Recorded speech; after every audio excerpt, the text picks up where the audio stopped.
The sky turned dark at 3 in the afternoon. Not from clouds, but from ships. Hundreds of them, each one larger than Earth's biggest aircraft carrier.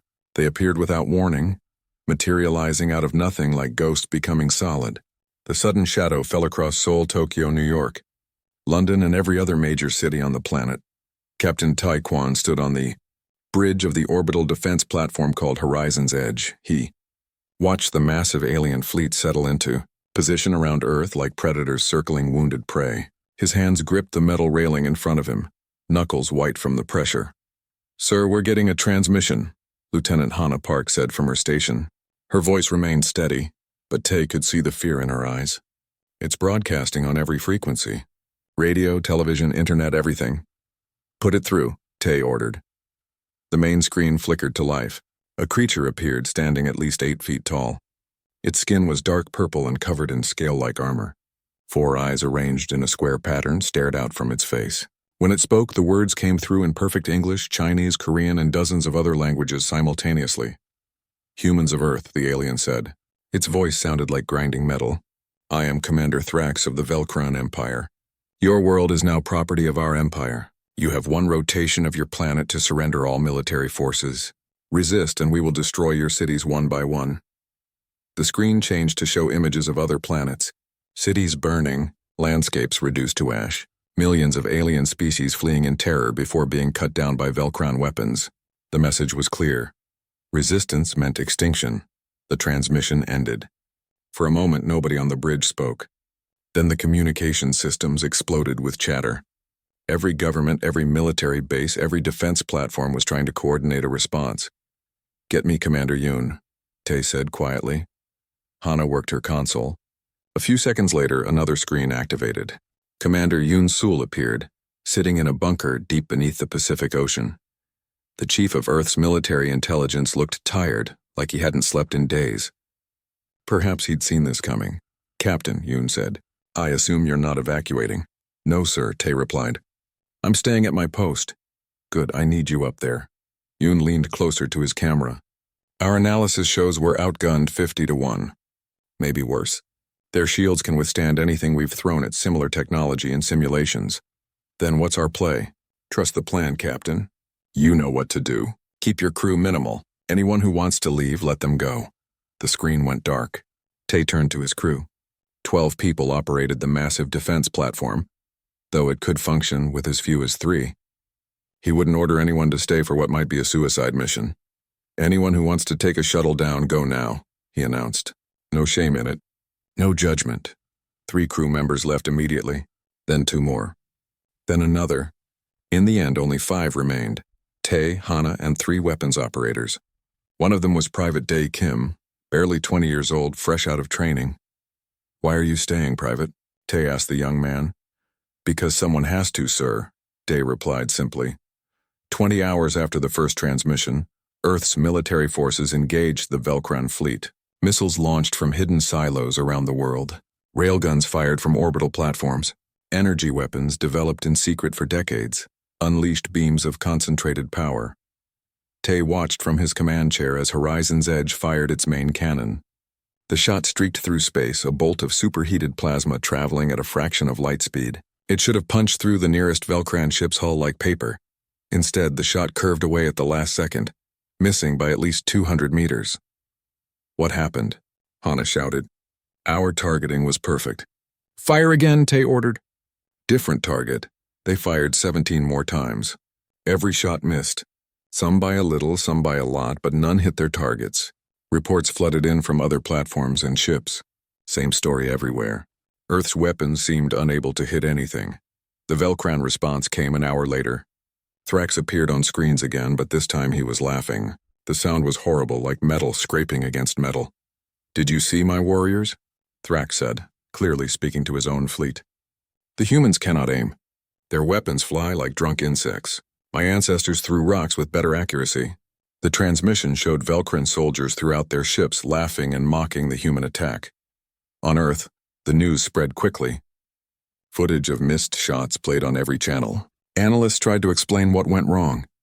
Panic began to grow in the streets. If Earth's military couldn't even hit the enemy, how could they win? Ambassador Nari Choi arrived at the Pacific Command bunker demanding answers. She found Commander Yoon reviewing battle data with a team of analysts. "Commander, what's happening up there?" Nari demanded. "Our weapon systems were tested thousands of times. They don't just stop working." "They're working fine, Ambassador," Yoon said calmly. "Then why can't we hit anything?" "Because we're not trying to." Nari stared at him. "Excuse me? I can't explain more, not yet. But I need you to do something for me." Yoon pulled up a communication interface. "Contact Captain Tae, ask him why we're not fighting properly." "Act angry." "He needs to refuse to give you answers." "This is insane," Nari said. "Trust me, please. 3 more days. That's all I need." Back on Horizon's Edge, Tae received a priority communication from Ambassador Nari. She appeared on his screen, and her face showed clear frustration. "Captain Kwan, why aren't you adjusting your targeting systems?" she demanded. "Ambassador, I can't discuss operational details," Tae replied. "Our planet is about to be conquered because you can't hit the broadside of a barn." Nari's voice rose. "Give me one reason why you shouldn't be relieved of command." "Because I'm following orders, Ambassador." "Now, if you'll excuse me, we have more tests to run." He cut the communication. Hana looked at him with confusion. "Sir, she has a point. Why aren't we adjusting?" "Because our aim is exactly where it needs to be, Lieutenant," Tae said. "Log every shot, every coordinate, every trajectory. Precision is everything. But we're not hitting them." "No," Tae agreed, watching another of their shots fly past a Velcran cruiser. "We're not hitting them at all." The Velcran fleet, confident now in human incompetence, moved into tighter formations. Why waste energy on defensive positions when the enemy couldn't aim anyway? They prepared for their final assault on Earth's surface, certain of an easy victory. Tae watched them gather closer together and allowed himself the smallest smile. Everything was proceeding exactly as planned. The second day of battle began with Earth throwing everything they had at the Velcran fleet. Every available weapon fired in a coordinated assault. Missiles by the thousands, railgun rounds moving at incredible speeds, laser batteries that could cut through asteroids, nuclear warheads with yields large enough to vaporize mountains, all of them missed. Commander Thrax watched from his flagship's command throne as human weapons flew harmlessly past his vessels. Some shots came within 50 meters, others missed by kilometers, but none found their mark. He laughed so hard his second-in-command looked concerned. "These humans," Thrax said between fits of laughter. "They are like children throwing tantrums. Look at them waste their ammunition on empty space." The Velcran communications officer played intercepted human transmissions. Military commanders shouted orders. Politicians demanded explanations. Scientists frantically checked and rechecked targeting computers. The chaos delighted Thrax. "Record this," he ordered. "I want every world in the Empire to see how pathetic these humans are." His crew compiled the footage. Missile after missile sailing past Velcran ships, energy beams hitting nothing but vacuum. Even when human weapons came close, they seemed to veer away at the last possible moment, as if repelled by some invisible force. Thrax broadcast again to Earth. This time, he didn't even bother with threats. He simply showed the compilation of missed shots, set to what the Velcran considered comedy music. The message was clear: Earth was not a threat. Earth was a joke. On the surface, the mockery hurt worse than any weapon could. People watched the broadcast in their homes, in shelters, in the streets. They saw their military, their last hope, failing spectacularly. Social media exploded with fear and anger. Some called for immediate surrender. Others demanded new leadership. A few, very few, wondered if something else was happening. Lieutenant Hannah Park stood at her weapons console on Horizon's Edge, staring at the targeting data. She'd fired the main cannon 43 times. Not once had she hit a Velcran vessel, but something bothered her about the pattern. "Sir," she said to Captain Tae, "can I show you something?" Tae walked over to her station. Hannah pulled up a 3-dimensional map of the battle space. Every shot Horizon's Edge had fired appeared as a red dot, marking where the projectile or energy beam had traveled. "Look at this," Hannah said, pointing to the pattern. "We're not just missing randomly. Every shot is hitting a specific coordinate in space. Different coordinates each time, but always exact." "What's your point, Lieutenant?" Tae asked, though his tone suggested he already knew. "My point is that you can't miss this precisely by accident. Our targeting system is working perfectly. We're deliberately shooting at empty space.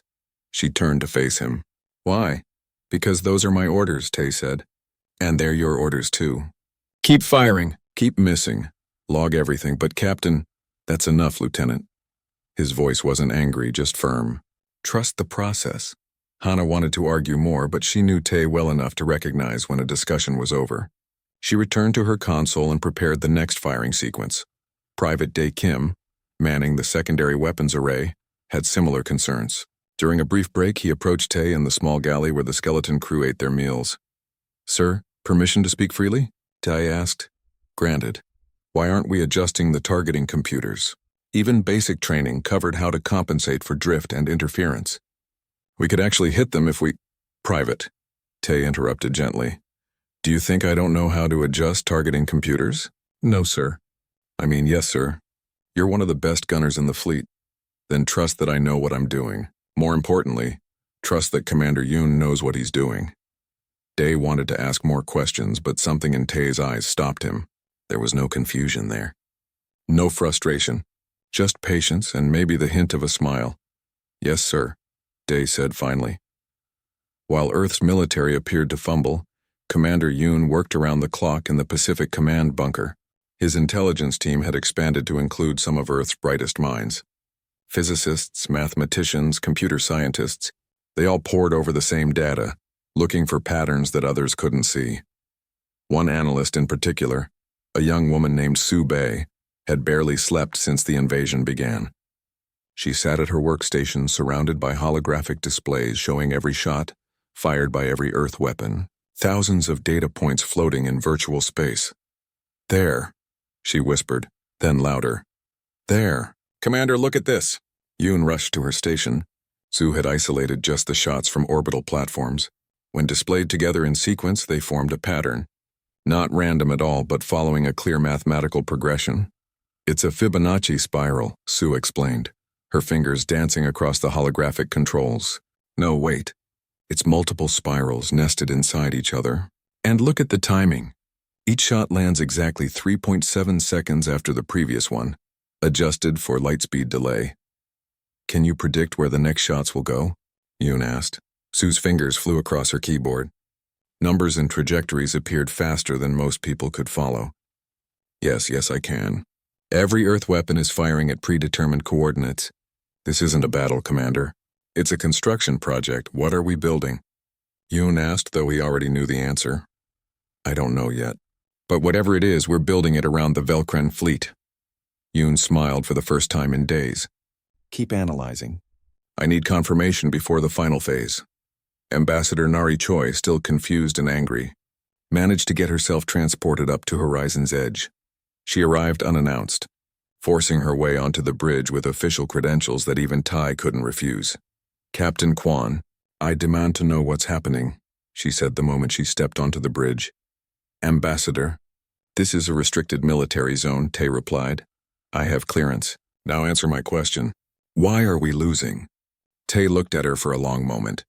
The bridge was quiet except for the hum of machinery and the soft beeping of instruments. Finally, he gestured to his ready room. In private, once alone, Tay spoke quietly. I can't tell you everything, Ambassador. But I can tell you this, we're not losing. We haven't even started fighting yet. That's insane. The Velkrens are right there. They're preparing to invade. And we're missing on purpose, Tay finished. Every shot is exactly where it needs to be. Not where it looks like it needs to be. Where it actually needs to be. That doesn't make any sense. It will. In about 36 hours, it will make perfect sense. Tay walked to the window looking out at the Velkron fleet. Tell me, Ambassador, what's the first rule of warfare? Know your enemy? Close. The first rule is make sure your enemy doesn't know you. He turned back to her. The Velkrons think they know us now. They think we're weak, incompetent, barely worth their time. They've stopped taking defensive positions. They've grouped their ships closer together for the final assault. They're not even watching us anymore. Because they think they've already won, Nari said slowly, understanding beginning to dawn. Exactly, and while they've been laughing at us, we've been working, building something they can't see. Won't see, not until it's too late. What are we building, Captain? Tay smiled. A cage, Ambassador. We're building a cage. Before Nari could ask more questions, alarms sounded on the bridge. Hana's voice came over the intercom. "Captain, the Velcrans are moving. Looks like they're preparing for planetary assault." Tay and Nari rushed back to the bridge. The tactical display showed the Velcran fleet tightening formation even more, ships now within a few hundred meters of each other. They were preparing to descend on Earth's major cities simultaneously, crushing any resistance through overwhelming force. "Fire all batteries," Tay ordered. "Continue the pattern. Don't stop until I say so." Horizon's Edge shuddered as its weapons fired again and again. Other platforms and ships did the same. More missed shots. More empty space being filled with human weapons. Fire that hit nothing. The Velcrans didn't even bother to dodge anymore. Commander Thrax prepared his final broadcast to Earth. He would demand surrender one last time, then begin the destruction. His finger hovered over the transmission button. "Sir," his sensor officer said, "I'm detecting some unusual energy readings around the fleet. Probably residual radiation from all those missed shots," Thrax said dismissively. "The humans are polluting their own space with their incompetence." "Yes, sir." Thrax activated the transmission. But before he could speak, Captain Tay's face appeared on every Velcran screen throughout the fleet. "Commander Thrax," Tay said calmly, "thank you for your patience. The calibration phase is now complete. You may begin to worry." The transmission ended. Thrax stared at the blank screen, confused. Then his ship's alarms began to scream. Commander Yoon's intelligence bunker looked like organized chaos. Dozens of analysts worked at holographic displays, each one tracking different aspects of the battle. But one station drew everyone's attention now. Su Bei's workspace had become the center of everything. "Show me again," Yoon ordered. Su manipulated the holographic display, bringing up a three-dimensional map of near-Earth space. Every shot fired by every human weapon appeared as a glowing point of light. Thousands of them, filling the space around the Velcran fleet like fireflies. "At first glance, it looks random," Su explained. "But watch what happens when I connect the dots in firing sequence." She pressed a command. Lines appeared, connecting each shot to the next in the order they were fired. The random cloud of light suddenly transformed into an intricate geometric pattern. Spheres within spheres, spirals intersecting at precise angles, mathematical perfection hidden in apparent chaos. "It's beautiful," one analyst whispered. "It's more than beautiful," Su said. "It's functional. Every coordinate was calculated months ago. Maybe years. This isn't reactive combat. This is choreography." Yoon leaned closer to the display. "What are we looking at exactly?" "Grid coordinates," Su replied. "But not for targeting ships. These coordinates mark specific points in space itself. Points where—" She paused, pulling up another screen filled with complex equations. "Points where space is naturally weaker." "Weaker how?" "Space isn't perfectly smooth, Commander. It has structure. Quantum fluctuations. Points where the fabric of reality is thinner, more flexible, like finding the weak points in a piece of glass before you crack it." Another analyst, an older man named Tae Sung, joined them. "I've been reviewing Dr. Woo Hyun's research from 7 years ago. He theorized that concentrated energy applied to these weak points could create cascading effects. Spatial instabilities that spread and connect. Like a spiderweb," Su said. "You don't need to cover every inch. You just need to connect the key points and the structure builds itself." Yoon felt a chill run down his spine. He'd known the broad strokes of the plan, but seeing it visualized like this made it real. "How long have we been planning this?" "The research started 11 years ago," Tae-sung said. "After the first confirmed contact with hostile alien intelligence, Dr. Woo Hyun proposed a defensive system that wouldn't rely on matching enemy firepower. Instead, we'd weaponize physics itself." "Where is Dr. Woo now?" Yoon asked. "Dead, sir. Killed in a lab accident 6 years ago." But his team continued the work. They mapped millions of these weak points throughout near-Earth space, calculated exactly how much energy needed to hit each point. The timing, the sequence, everything. Su pulled up another display. "The beauty of it is that the energy doesn't need to be precise in terms of weapon type. Missiles, railgun rounds, energy beams. Doesn't matter. What matters is that something hits these exact coordinates with enough force to crack space. And we've been hitting them," Yoon said. "Every single one," Su confirmed, "for 2 days straight. Thousands of weak points all around the Velcran fleet. And they thought we were just terrible shots." Yoon allowed himself a smile. Because we let them think that. How long until the structure is complete? Sue checked her calculations. Based on current firing rates, approximately 18 hours. Then we move to the final phase. What happens in the final phase? Then we stop missing, she said simply. On Horizon's edge, Captain Tay gathered his small crew for a briefing. It was time they understood what they'd been doing. He pulled up the same holographic map that Sue had shown Commander Yoon. For 2 days, you followed orders without question, Tay began. You fired at empty space. You've endured mockery from the enemy and confusion from our own people. Now I'm going to tell you why. He activated the display. The pattern of shots bloomed into view, the geometric structure clear and precise. Lieutenant Hana gasped. We're not targeting their ships at all. No, Tay confirmed. We're targeting space itself. Every shot you've fired has hit a weak point in the fabric of reality.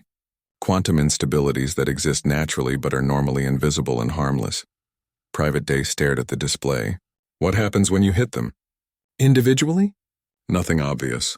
The instability absorbs the energy and grows slightly. But when you hit enough of them, in the right pattern at the right time, Tay zoomed in on the space surrounding the Velcran fleet. They connect. They form a structure. A cage made of broken space-time. But the Velcrans haven't noticed, Hana said. Because it's happening on a quantum level. Their sensors can detect energy, matter, radiation, but they can't see the fundamental structure of space changing around them. It's like being caught in a net made of invisible threads. You don't know you're trapped until you try to move. One of the other operators, a quiet woman named Bo Young, spoke up. How did we figure this out? This is beyond anything I learned in academy. A scientist named Dr. Woo Hyun, Tay explained. He spent years researching spatial mechanics. He realized that every weapon we fire releases energy into space, and that energy has to go somewhere. Usually it just dissipates. But if you're precise enough, if you understand the underlying structure of reality, you can make that energy do something else. You can break space, Hana said softly. Or more accurately, you can crack it, like hitting a windshield with a rock. One impact does nothing, but enough impacts in the right places and the whole thing shatters. Day looked worried. Won't that affect us too? If space is broken, I mean. The structure is directional, Tay assured him. We've been building it from the outside in, surrounding the Velcran fleet. Think of it like a fisherman's net. The net doesn't trap the fisherman, only what's inside it. When do we spring the trap? Hana asked. Tay checked the mission clock. 16 hours and 37 minutes. That's when the structure will be complete. Then we move to the final phase, which is, then we actually aim at their ships. And we don't miss. Back in the Pacific bunker, Ambassador Nari Choi sat with Commander Yoon. Watching the pattern grow on the holographic displays, she was beginning to understand the scope of what humanity had planned. This is insane, she said. But there was admiration in her voice. Who authorized this? The Security Council 11 years ago, Yoon replied. Back when Dr. Wu first proposed the concept. It was classified above top secret. Only a handful of people knew the full plan, and everyone else thought we were just building better weapons. We were building better weapons, just not the kind anyone expected. Yoon pulled up another screen. Look at this. We've been tracking the Velcran fleet's movements. They've been clustering closer together every hour, because they think we're no threat. Exactly. Their arrogance is working for us. The tighter they group, the smaller the cage needs to be. The smaller the cage, the stronger its walls. They're literally helping us trap them. Nari shook her head in wonder. What happens after? When we've trapped them? That depends on them, Yoon said. The structure is designed to contain, not kill. We can keep them locked in that pocket of broken space-time indefinitely, or we can release them, their choice. And if they refuse to surrender, Yoon's expression hardened. Then we collapse the structure completely. The spatial instabilities will cascade inward. The Velcran fleet will be crushed by gravitational shears, frozen in time loops or torn apart at the molecular level. It won't be pretty. You'd do that? Kill them all? To save Earth? Yes, but I'm hoping it won't come to that. Once they realize they're trapped, once they understand what we're capable of, they'll negotiate. How can you be sure? Because that's what any intelligent species would do when faced with a weapon they don't understand and can't fight. Yoon turned to face her. Nari, this isn't about winning a battle. It's about sending a message to the entire galaxy. Earth is not defenseless. We may not have the biggest ships or the strongest shields, But we understand the universe in ways others don't. We can weaponize reality itself. Nari looked at the display again, at the intricate pattern of broken space forming around the Velcrand fleet. We're teaching them to fear us. No, Yoon corrected. We're teaching them to respect us. Fear is temporary. Respect lasts. The hours ticked by. Human weapons continued to fire at their predetermined coordinates. The pattern grew more complex, more complete. On their ships, the Velcrons continued to mock and laugh, completely unaware of the cage being built around them. Commander Thrax reviewed plans for the planetary invasion. His forces would descend on Earth's major cities simultaneously. Resistance would be crushed within hours. The humans would surrender, and the Velcran Empire would gain another conquered world. "Sir," his sensor officer called out, "those energy readings are getting stronger." "Irrelevant," Thrax said. "Begin final preparations for assault. I want all ships ready to descend in 15 hours. "Yes, sir." Thrax looked at the tactical display showing Earth below. Such a beautiful planet. Such a pity its inhabitants were so incompetent. But that incompetence would make the conquest easy. No honor in defeating such weak opponents, but the Empire would value the resources. He had no idea that every second he waited, every moment his ships stayed in formation, the invisible cage around them grew stronger. On Horizon's edge, Captain Tay watched the mission clock count down. His crew sat at their stations, focused and ready. The countdown reached 0 at exactly 1400 hours Earth Standard Time. Captain Tay stood at his command station, hands steady on the controls. Around him, his crew waited for the order they'd been preparing for. "All stations report ready," Lieutenant Hana announced. "Commander Yoon, confirm final authorization," Tay said into the communications link. Yoon's face appeared on screen. Behind him, the Pacific bunker buzzed with activity. "Authorization confirmed, Captain. All Earth forces are synchronized and ready. The structure is complete. You may begin final phase at your discretion." "Understood." Tay took a deep breath. 2 days of missing on purpose. 2 days of being mocked. 2 days of looking weak and incompetent. All of it ended now. Weapons free. All batteries. Target the gaps between their ships, not the ships themselves. Make every shot count. The change was immediate and dramatic. Horizon's Edge's main cannon fired, and the shot didn't sail past its target. Instead, it struck empty space between two Velcran cruisers with perfect precision. The energy seemed to be absorbed by nothing, disappearing without explosion or flash. Then another shot. And another. Every human weapon in range suddenly firing with incredible accuracy, but still not at the Velcran ships. They were targeting the spaces between vessels, the gaps in formation, the empty air where nothing should be. On the Velcran flagship, Commander Thrax was reviewing invasion plans when his bridge suddenly erupted in alarms. Red warning lights flashed across every console. His sensor officer's 4 eyes went wide with shock. "Sir, energy spikes all around the fleet. Massive quantum fluctuations. Space itself is..." The officer's words cut off as reality bent. Through the flagship's viewports, Thrax could see space beginning to shimmer and twist. It looked like heat waves rising from hot pavement, but in 3 dimensions. The stars beyond started to distort, their light bending at impossible angles. "What's happening?" Thrax demanded. "The humans, sir. Their weapons fire is causing cascading spatial failures. Every shot is hitting precisely calibrated coordinates and..." The sensor officer looked up, face pale with fear. "Sir, space is collapsing around us. They've been building some kind of quantum containment field for the last 2 days. That's impossible. No species has that technology. Tell that to the humans, sir." Thrax activated fleet-wide communications. "All ships, emergency scatter protocol. Full power to engines. Break formation now." Throughout the Velcran fleet, ships attempted to move, their powerful engines engaged, energy cores running at maximum output. But something was wrong. Horribly, impossibly wrong. The first ship to attempt movement was a destroyer on the fleet's outer edge. As its engines powered up, space around the vessel didn't push back normally. Instead, the fabric of reality tore. A rift opened, looking like a crack in glass but filled with swirling darkness. The destroyer lurched forward, but instead of moving through normal space, it fell into the rift. The ship's hull began to stretch. Not from physical stress, but from being pulled into different time frames simultaneously. The front of the vessel aged decades in seconds, while the back seemed to reverse through time. Metal that had been new became rusted and decayed. Crew members aboard experienced their entire lives in fast forward and reverse at once. Then the rift closed, and the destroyer was gone. Simply erased from existence. They're not fighting us, another Velcran officer whispered. They're using space itself as a weapon. More ships tried to move. More rifts opened. Some vessels were crushed by sudden gravity wells that appeared from nowhere. Others found themselves frozen in temporal loops, repeating the same second over and over. One cruiser tried to activate its jump drive and instead turned itself inside out, the internal spaces becoming external, and vice versa. Captain Tay watched the chaos on his tactical display. Each Velcran ship that tried to escape only triggered more of the spatial traps humanity had spent 2 days building. They finally understand, Hana said softly. Yes, Tay agreed. They understand what we were really targeting. Not their ships, not their shields, not their weapons.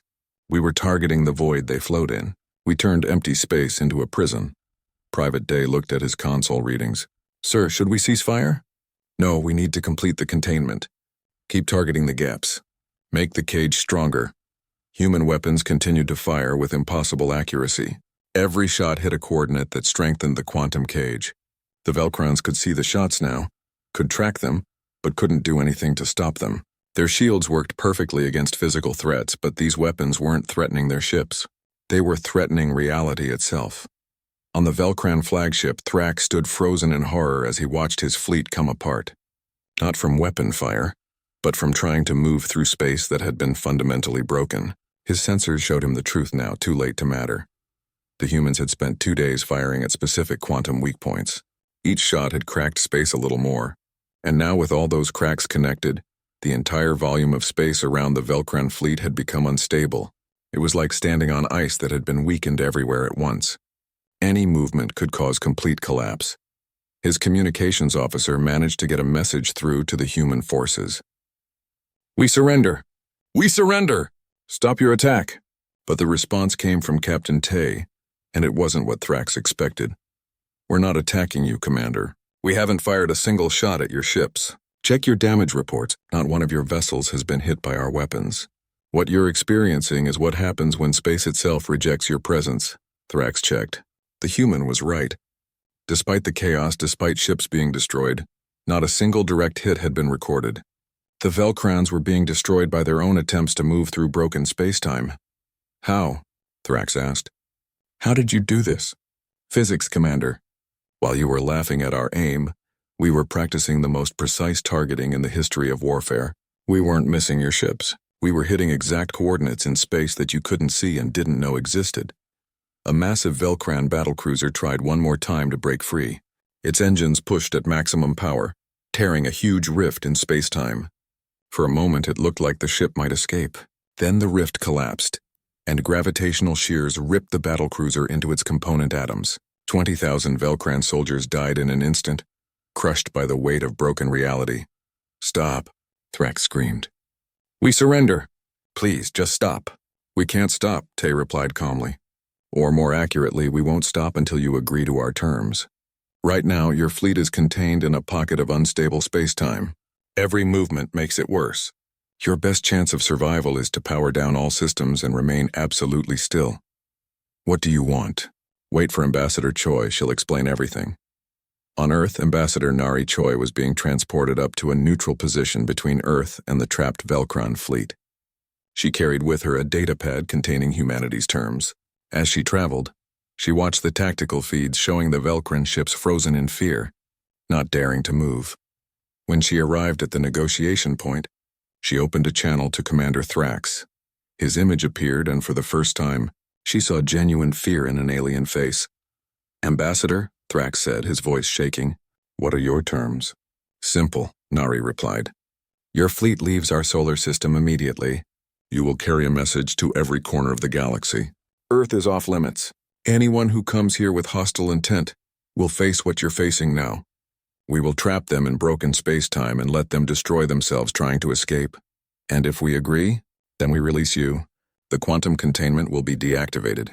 Your ships will be able to move freely again. But first your vessels will be tagged with quantum markers. If any Velcran ship approaches Earth space again, we'll know. And the second time we won't offer release. Thrax looked at something off-screen. probably consulting with his officers. When he looked back, his face showed defeat. "We agree. Please just let us go." "One more thing," Nari added. "You will broadcast this entire encounter to your empire. Every moment from your arrival to your escape. We want everyone to know what happened here. We want them to understand that humanity doesn't win through strength. We win through intelligence. It will be done." Nari nodded to her communications officer, who sent the signal to Commander Yoon. Throughout Earth's military forces, a new set of orders went out. One final coordinated strike, but this one different from all the others. Human weapons fired in perfect synchronization, but instead of adding to the quantum cage, these shots were precisely calculated to destabilize the containment field in a controlled way. Like carefully pulling threads from a net, the spatial anomalies began to unravel. Slowly, carefully, the broken space-time around the Velcran fleet started to repair itself. The rifts closed. The time loops released. The gravity wells smoothed out. Within 10 minutes, space around the fleet returned to normal. The Velcran ships sat motionless, afraid to move even though they could now. "You're free to go," Nari said. "Don't come back." Commander Thrax gave the order. Slowly, fearfully, the Velcran fleet began to move. Their engines worked normally now. Space responded as it should, but the experience of being trapped in broken reality had fundamentally changed them. 6 months after the Velcran fleet limped away from Earth, the galaxy looked very different. The change started with whispers, then became rumors, and finally solidified into certainty. Humanity had weaponized reality itself. Commander Yoon stood before the United Earth Council, presenting a detailed analysis of what had actually happened during those 3 days of apparent incompetence. The council chamber was packed. Every representative from every nation wanted to understand how Earth had won. "The plan began 11 years ago," Yoon explained. "Holographic displays showing Dr. Wu Hyun's original research.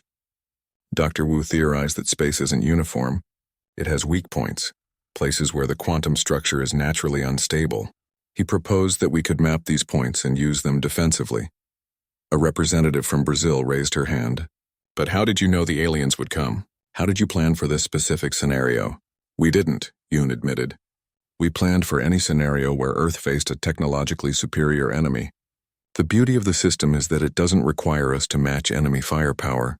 We just need precision and patience." "And the missed shots?" another representative asked. "That was all calculated?" "Every single one. Over the course of 26 months, our best supercomputers calculated exactly where each weak point was, how much energy it would take to destabilize them, and the exact sequence needed to create a containment field. Then we programmed every Earth weapon to hit those coordinates." Captain Taekwon sat in the audience, listening to Yoon explain the strategy to people who would have panicked if they'd known the truth during the battle. Beside him, Lieutenant Hannah Park whispered, "They would have stopped us if they'd known." "That's why it was classified," Tae replied quietly. "Fear makes people irrational.